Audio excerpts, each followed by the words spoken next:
عالم میں حضور سید عالم نور مجسم صلی اللہ تعالی علیہ وسلم فرشتوں کی جماعت کے ساتھ میدان کربلا میں تشریف لائے اور حضرت امام رضی اللہ تعالی عنہ کو بچوں کی طرح گود میں لے کر خوب پیار فرمایا اور فرمایا اے جان الدل کے چین نور العین میرے حسین۔ حضرت امام حسین رضی اللہ تعالی عنہ نے میدان کربلا میں نہر فرات کے کنارے اپنے خیمے گاڑ رکھے تھے، مگر محرم کی 7ویں تاریخ کو ابن سعد کی فوج نے جو 82,000 کی تعداد میں تھی نہر فرات کو گھیر لیا اور حضرت امام کو پانی لینے سے روک دیا۔ اس فوج میں اکثر وہی لوگ تھے جو محبان علی اور محبان حسین ہونے کا دعویٰ کرتے تھے اور جنہوں نے حضرت امام کو خط لکھ کر خود ہی بلایا تھا اور اب خود ہی ان کا پانی بھی بند کر دیا۔ ابن سعد نے حضرت امام کو کہا وہ اپنے خیمے نہر کے کنارے سے اکھاڑ لیں۔ حضرت عباس نے اس موقع پر فرمایا ایسا نہیں ہو سکتا، مگر حضرت امام نے فرمایا کہ بھائی عباس جانے دو، تم بحر کرم ہو، یہ قطرہ ناچیز ہیں، ان سے جھگڑنا فضول ہے، اپنا خیمہ یہاں نہیں تو نہر سے دور ہی صحیح۔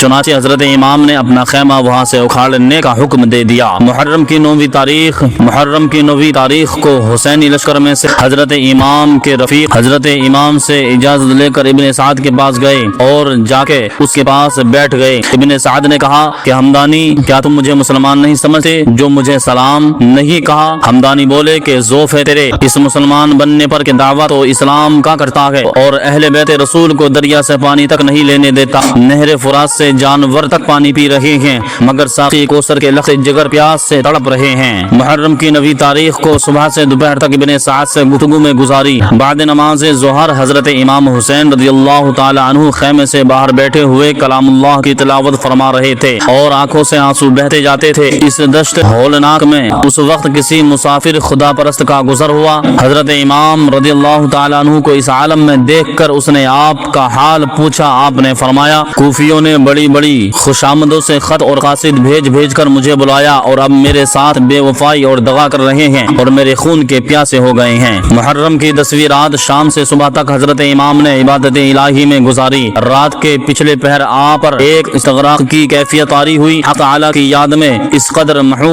ہوئے کہ دنیا مافیہ کی طرف توجہ نہ رہی۔ اس عالم میں حضور سید عالم نور مجسم صلی اللہ تعالی علیہ وسلم فرشتوں کی جماعت کے ساتھ میدان کربلا میں تشریف لائے اور حضرت امام رضی اللہ تعالی عنہ کو بچوں کی طرح گود میں لے کر خوب پیار فرمایا اور فرمایا اے جان الدل کے چین نور العین میرے حسین، میں خوب جانتا ہوں کہ دشمن تیرے در پہ آزاد ہیں اور تجھے قتل کرنا چاہتے ہیں، بیٹا تم صبر و شکر سے اس سعادت کو گزارنا، تیرے جتنے قاتل ہیں قیامت کے دن سب میری شفاعت سے محروم رہیں گے اور تجھے شہادت کا بہت بڑا درجہ ملنے والا ہے اور تھوڑی ہی دیر میں تم کربلا سے چھوٹ جاؤ گے، بیٹا بہشت یعنی جنت تیرے لیے سجائی سواری جا رہی ہے، تیرے ماں باپ بہشت کے دروازے پر جنت کے دروازے پر تیری راہ تک رہے ہیں۔ یہ باتیں ارشاد فرما کر حضور نے پھر حضرت امام کے سر و سینہ پر ہاتھ مبارک پھیر کر دعا فرمائی اللہم اعطل حسین صبرا واجرا، اے اللہ میرے حسین کو صبر و اجر عنایت فرما۔ حضرت امام جب اس مکاشفے سے چونکے اور اہل بیت سے یہ سارا ماجرا بیان کیا تو سب حیرت سے ایک دوسرے کا منہ تکنے لگے۔